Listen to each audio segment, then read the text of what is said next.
The problem is that there is a lot of negativity still from some people who are very upset by the success of this project, of this program. The president has been categorical, and he has put his step or foot on the pedal.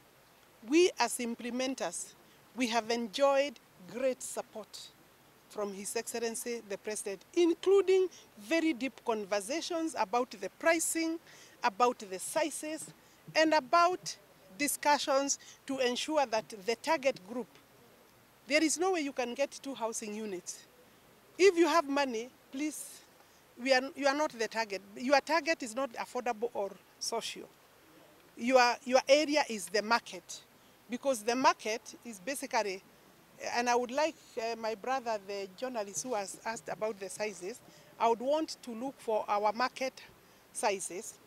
They are still more or less half the cost of the ordinary market, and the sizes are good and comfortable. I mean, what maybe you are talking about. But this, I could live in here. They are cute. The environment is good. We will do the entire landscaping and ensure that also security wall is tight and neat. The naysayers. The other day I was very saddened by former Deputy President's statements. He has forgotten that he was part of the team. He has forgotten that he has launched some of these projects himself, alone or jointly with His Excellency the President. And he was our champion. Were his eyes closed that time? Let us be candid and honest, even at that high level. I want to urge former Deputy President, respectively, to be candid and tell Kenyans that here I'm employing 160,000 people, youth, that cement industry is benefiting from this, and we have shops throughout the country. These are contractors that we give this work. Where is the president coming in construction of our houses? The procurement is public.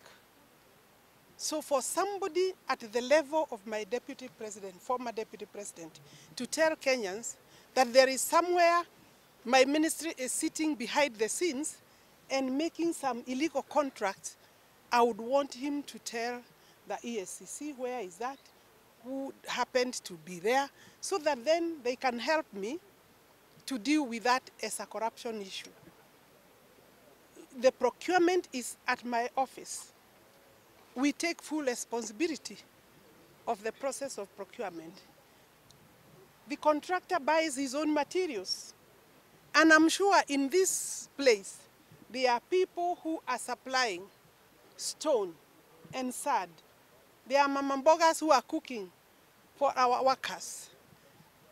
I do not agree with him that one day, when the next government comes, because that's the critical statement, that this housing will stop. Can I promise Kenyans that governments work in succession? Governments work in succession. This is not a personal project for Alice Wahome. Tomorrow I will not be the minister. The president will not be the president tomorrow. But the program belongs to Kenyans. Kenyans have invested. Kenyans will have bought homes.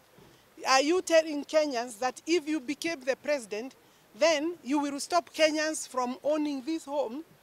By 2027, I believe I will be having maybe close to the 1 million housing units. So you will say today, on one stroke of a pen, from your statement, it means you will also, as a president that time or whoever you will be, you will also be dictatorial.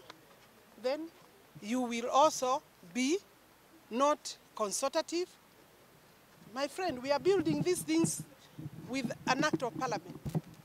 You would have to go to parliament, tell the parliamentarians to remove the program from Kenyans. You come with that bill to Kenyans, to give you approval to evict them from their homes.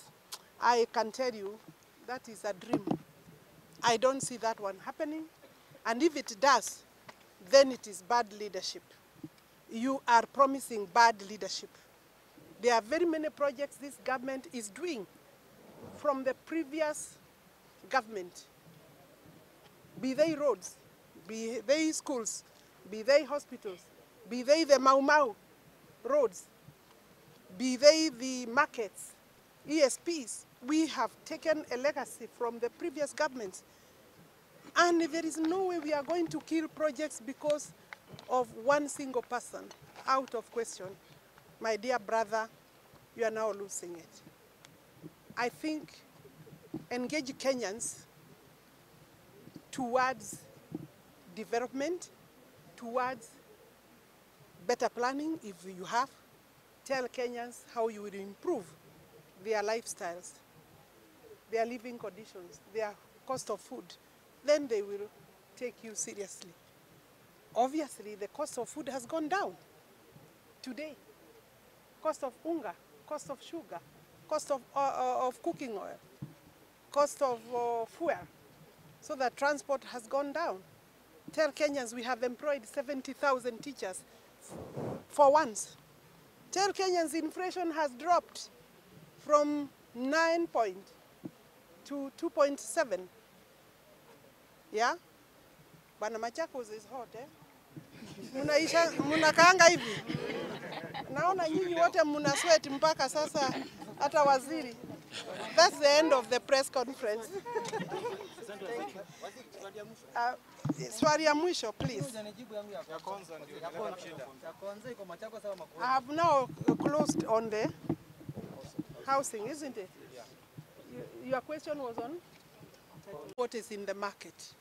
Because what is in the market, may I repeat, is not affordable to the target group that we are providing. If you come and see that this house is more, it means you are not our target group. The people we are targeting are people living in single slum dwellings. And they are single. They are living there with their wives, with their children, with their house helps, with their relatives when they visit. And clearly, Kenyans know that. They are either timber or matope houses or basically papers put together. And you are paying for 3,000, 2,000 per month, a home that you really are calling a home just because you have no other choice. And generally, you know, my good friend, that that house then is not even yours. So if the government is coming with a program that as Kenyans we are participating and ensuring that as you live in, the home becomes yours. I can tell you, this particular site has expressed interest of over 2,000 people that have made inquiries of how to own these houses. So it is true, they are small. And these are not the sizes in the market. And for them to be affordable, we're not providing luxury. We are providing a lifestyle that removes you from indecent or uninhabitable, basically very poor living conditions, where you would not even want as a Kenyan to continue living. But that's what you can afford at that stage. This house has all the facilities. And we will also assess the surrounding. Tell Kenyans how you will improve their lifestyles, their living conditions, their cost of food. Then they will take you seriously. Obviously, the cost of food has gone down today. Cost of unga, cost of sugar, cost of cooking oil, cost of fuel. So that transport has gone down.